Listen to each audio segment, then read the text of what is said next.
The night my brother finally told the truth, there were 23 people in my parents' living room, and not one of them saw it coming. It was the Saturday before Thanksgiving, the kind of evening my mother had been planning since August. She'd made her lists in September, revised them in October, and by early November she had color-coded sticky notes on the refrigerator covering every detail, from the appetizer trays to the order in which people would speak during the toast. She does that. She channels every feeling she can't say out loud into logistics. It is how she loves us. My brother had flown in from Seattle that morning, or so we thought.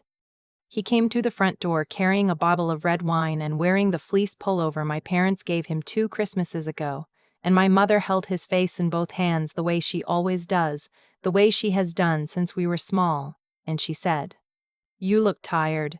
He laughed and said he'd taken an early flight. My father clapped him on the back and told him he was proud of him. My father says that every time he sees my brother now, every single time, like a reflex, like breathing. I watched all of it from the kitchen doorway with a dish towel in my hand. My husband was beside me. He had a glass of sparkling water and he was watching too, quietly, the way he does when something is turning over in his mind. He works in forensic accounting. He's spent 11 years finding the things that don't match, the numbers that are off by just enough to mean something, the patterns that look normal until you hold them up to the light. He doesn't announce when something is wrong. He just gets still. He was very still. "Hey," I said quietly, "you okay?" He looked at me for a second. Then he looked back at my brother, who was now shaking hands with my uncle across the room. "How long has he been in Seattle?" my husband asked. "Almost 3 years," I said. "Why?" He didn't answer right away. He took a slow sip of his water. Then he said, "What firm did you say he was with again?" "Harmon Strategic," I said. "The consulting group. Why are you asking?" He nodded once, set his glass down on the counter. "Just curious," he said. But I had been married to him for 6 years. I knew what just curious looked like, and that wasn't it. My brother is 4 years older than me. Growing up, he was the one teachers remembered, not because he was loud, but because he was sharp in that particular way that makes adults take notice. He read constantly. He argued thoughtfully. He got into debates with our father at the dinner table about things I didn't understand, and came out of them with his position more refined rather than defeated. When he got into a graduate program in business at the University of Washington, my parents threw a dinner party. Not a small one. My mother invited 30 people and made her grandmother's roast chicken, which she only makes for occasions that matter. My father gave a speech. My uncle drove 4 hours from Cincinnati. My brother stood at the head of the table and looked genuinely happy. That was 8 years ago. After he graduated, or after we believed he graduated, he got what we understood to be a job at a consulting firm in Seattle, Harmon Strategic. He mentioned it casually, the way you mention something that is simply the next logical step. He described the work in broad terms, helping mid-sized companies restructure, traveling occasionally for client meetings, a lot of data analysis, a demanding but rewarding environment. He was good at describing it that way. He gave just enough detail that no one felt the need to ask for more. He flew home for Christmas. He sent birthday cards that arrived on time. He called our parents every Sunday morning. He seemed in every way that we could measure fine. I thought about my husband's question all through dinner. I sat across the table from my brother and I watched him the way I hadn't in years, not as someone I knew completely, but as someone I was trying to see clearly. He ate. He laughed at our uncle's stories. He helped my mother carry plates when she stood up. He asked my father about the bathroom renovation they'd been planning since spring. He was so natural, so completely himself. And that was what stayed with me. Because if something was wrong, wouldn't there be a seam somewhere? Wouldn't I be able to see the edge of it?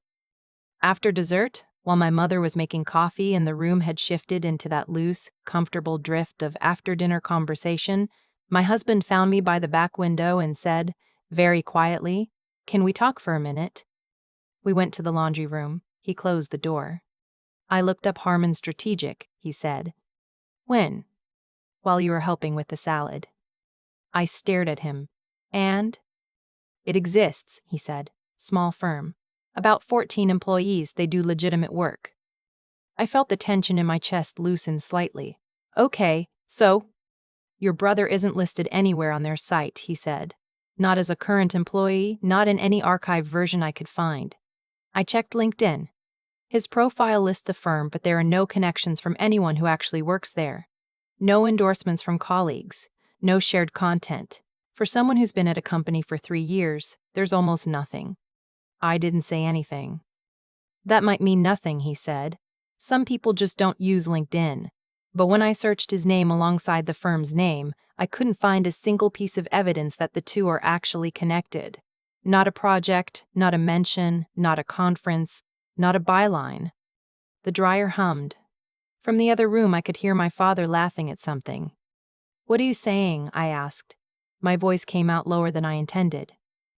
My husband looked at me with that expression I have come to know well. Careful, measured, not wanting to run ahead of what he actually knows. "I'm not saying anything definitive. I'm saying it's worth a conversation." "With my brother?" "Yes." I pressed my back against the washing machine and looked at the ceiling. The fluorescent light buzzed softly overhead. "What if you're wrong?" I said. "Then I'm wrong," he said. "And I'll apologize, and he'll probably give me a hard time about it at every family event for the next decade, and that'll be fair." He paused. "But what if I'm not?" I didn't sleep that night. We were staying in my childhood bedroom. The same full-size bed, the same blue curtains, the same faint smell of cedar from the closet. My husband fell asleep sometime after midnight. I lay on my back and looked at the ceiling and tried to remember every conversation I'd had with my brother over the past 3 years. He'd talked about a difficult client in Portland. He'd mentioned a coworker named something, I couldn't remember the name, who had a habit of scheduling 8 a.m. meetings. He'd talked about the coffee in the office kitchen being terrible and the views from the conference room being good. He'd talked about Seattle like someone who lived there, the traffic on I-5, a Thai place he liked near his apartment, a hiking trail he'd been meaning to try for 2 summers. None of it was specific enough to verify. All of it was specific enough to believe. I thought about my father's face when he clapped my brother on the back. "I am proud of you." The same phrase, every single time. I got up at 5:30 and went to the kitchen and made coffee. My brother was already there. He was sitting at the kitchen table in the dark with a mug in his hands, looking out the window at the backyard. The motion sensor light had clicked off. The yard was just shapes in the early morning gray. He looked up when I came in. He didn't seem surprised to see me. "Couldn't sleep either?" I said. "No," he said. I poured my coffee and sat down across from him. For a minute, neither of us said anything. The refrigerator hummed. A bird moved somewhere in the oak tree outside. Then I said, "Are you okay?" He looked down at his mug. He turned it slowly between his palms. "What do you mean?" "I mean, are you okay?" I said. "In general, with everything." He was quiet for a long time, long enough that I started to think he wasn't going to answer. Then he said, "Not really." I waited. "I haven't been okay for a while," he said. "I just got very good at making it look like I was." Something moved in my chest, not quite dread, something closer to recognition. "Do you want to talk about it?" I asked.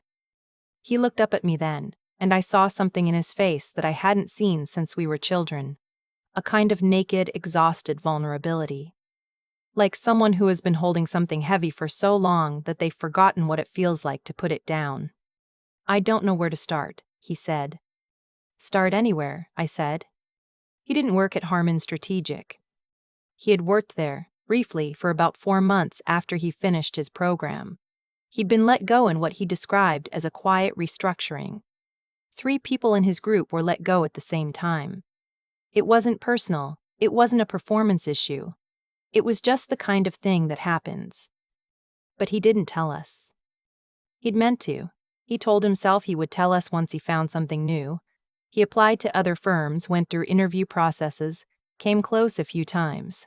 Once he made it to a final round and felt so certain he was going to get the offer that he'd already started thinking about how he'd announce it to our father. Then they went with someone else. He found contract work, small projects, short-term engagements, the kind of thing that pays inconsistently and offers no real foothold. He put together enough to cover his rent and his bills, not enough to feel like success, Not enough to feel like the person our parents had believed him to be since the night they threw that dinner party. "Every time I almost told you," he said, "I'd think about Dad's face, the way he looks when he talks about me to other people." He stopped, swallowed. I couldn't figure out how to be the one who made that stop. I thought about my father. I thought about Sunday mornings, all those years of them. "How long?" I asked. "Since the layoff," he said. I did the math without wanting to. That's almost 3 years. "I know." What have you actually been doing for 3 years?" He had been freelancing. He'd built something slowly, quietly, without anyone watching. He had a few regular clients now, small businesses that hired him on retainer for financial analysis and reporting. It wasn't the trajectory anyone had imagined. It wasn't a firm with a name and a website and a glass-walled conference room, but it was real work. He was good at it. "Why didn't you just tell us that?" I asked. My voice came out softer than I intended, not accusatory, just genuinely unable to understand. He looked at his hands. "Because I had already not told you for 3 months, and then 6, and then a year. At some point, the secret becomes its own thing. It gets weight. And the longer you carry it, the more you feel like the weight of it will crush everyone around you when you finally put it down." I understood that. I didn't want to understand it, but I did. "What's it been like?" I asked, carrying it. He didn't answer right away. He looked out the window at the yard. The sky was getting lighter. That pale winter gray that doesn't so much arrive as gradually replace the dark. "Lonely," he said finally. "Really lonely. I told my husband before breakfast." He listened without interrupting. When I finished, he was quiet for a moment, and then he said, "How is he?" "Exhausted," I said, relieved, I think, and terrified. "Of your parents." "Of my father," I said. "Specifically, Mom will be upset and then she'll move into fix-it mode and she'll be fine." "Dad." I stopped. "Dad has told every person he knows about my brother's career. He brings it up at church. He told his dentist." My husband nodded slowly. "Does your brother want to tell them himself?" "I think he has to," I said. "I think if it comes from me, it'll be worse. He needs to be the one." "And if he decides not to?" I looked at him. "Then I don't know. I can't unknow this." "No," he said. "You can't." We sat with that for a minute. "Whatever happens," my husband said, "you handled this morning well. He's lucky you were the one who found it first." I thought about that, about how differently it might have gone. My father finding out through someone else, or stumbling onto the truth by accident, without any of the context, without the conversation I'd had in the kitchen before dawn. There are ways the truth can land that make it harder to come back from. My brother told our parents that afternoon. He asked them to sit down in the living room. He asked me to be there, and I was, on the armchair in the corner. My husband stayed in the kitchen. He said this wasn't his moment to be in. My brother sat on the edge of the couch across from my parents, and he told them everything. He didn't rush it, and he didn't soften it, and he didn't explain it in a way that asked for sympathy before he'd given them the facts. He laid it out plainly: the layoff, the months of trying, the silence that had become a habit, the freelance work that had slowly become something real, the 3 years of Sunday phone calls in which he had described a life he wasn't living. My mother's face did something I hadn't seen it do since her own mother's funeral. She pressed her lips together and looked at her hands in her lap and breathed very carefully through her nose. My father didn't move. When my brother finished, the room was so quiet I could hear the furnace clicking in the basement. My father said, "How much money do you need?" My brother blinked. "What?" "To get the business stable," my father said. His voice was controlled. "How much do you need?" "Dad, I'm not asking for." "I know you're not asking," my father said. "I'm offering." He stopped, his jaw tightened. "After I'm done being angry." My mother made a sound that was almost a laugh. She reached out and covered my brother's hand with hers. "I'm not angry at you for failing," my father said carefully. "People lose jobs, that happens." Another pause. Longer. "I'm angry that you thought you couldn't tell me, that I somehow made you think." He stopped again. My brother said. You didn't make me think anything, Dad. That's not what this is. Then what is it? My brother was quiet for a moment. It's that I didn't want to stop being the version of me that made you proud. My father looked at my brother for a long time. His eyes were bright in a way I hadn't seen since I was very young. You being honest with me, he said finally, is the version of you that makes me proud. It wasn't fixed that afternoon. I want to be honest about that, because things like this don't resolve in a single conversation the way they do in the version of the story you tell yourself later to make sense of it. My father was quiet through dinner. Not cold, just processing in the way he does, turning things over carefully before he decides how to hold them. My mother asked my brother 3 times if he needed anything, which is her way of saying she loves him when she doesn't know what else to do. My brother answered each time with the same patient steadiness, which told me he had been waiting for exactly this, not the easy part, but the real part. My husband and I left the next morning. We hugged everyone in the driveway. When I hugged my brother, he held on a few seconds longer than usual. Thank you, he said quietly near my ear, for this morning. You did the hard part, I said. You made it easier to start. On the drive home, my husband and I didn't talk much for the first hour. The highway unspooled in the pale November light, flat and gray and familiar. I watched the exits go by and thought about all the Sunday mornings my brother had spent alone in his apartment in Seattle, calling home with a script, performing a version of himself that felt increasingly like a costume he couldn't figure out how to take off. Do you think he'll be okay? I asked eventually.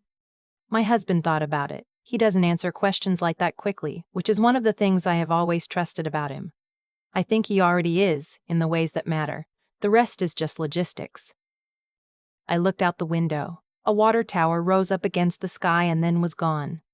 There are 2 versions of every person's story, the one they present to the world, shaped and edited and held at exactly the right angle so the light hits it well, and the one that is actually happening, the daily, unglamorous, sometimes humbling truth of how they are actually moving through their life. My brother had been living in the gap between those 2 versions for 3 years, not because he was dishonest by nature, but because love can sometimes feel like a performance review, and because he had let the silence go on long enough that he'd forgotten there was a way out of it. He remembered. I used to think the bravest thing a person could do was achieve something extraordinary. I don't think that anymore. I think the bravest thing is to sit down in a room with the people you most want to impress and tell them the truth about where you actually are.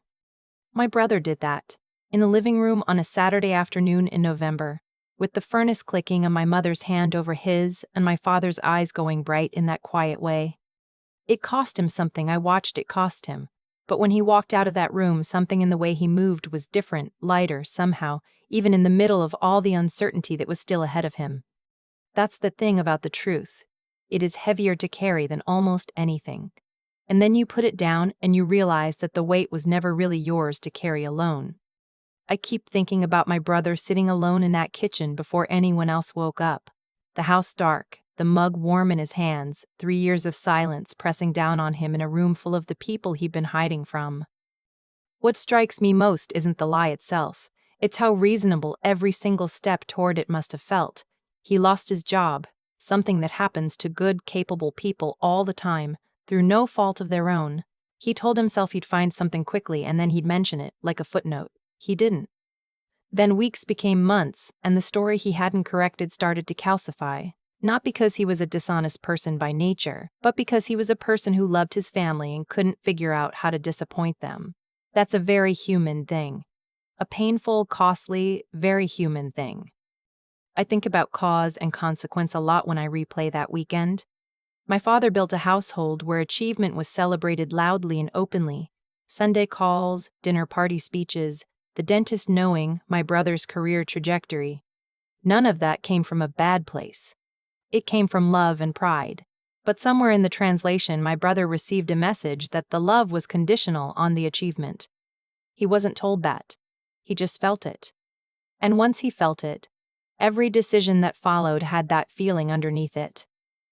That's how these things work, not through dramatic choices, but through accumulated small ones, each made in the shadow of the one before.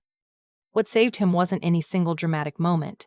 It was 3 things working together, and I've thought about each of them since.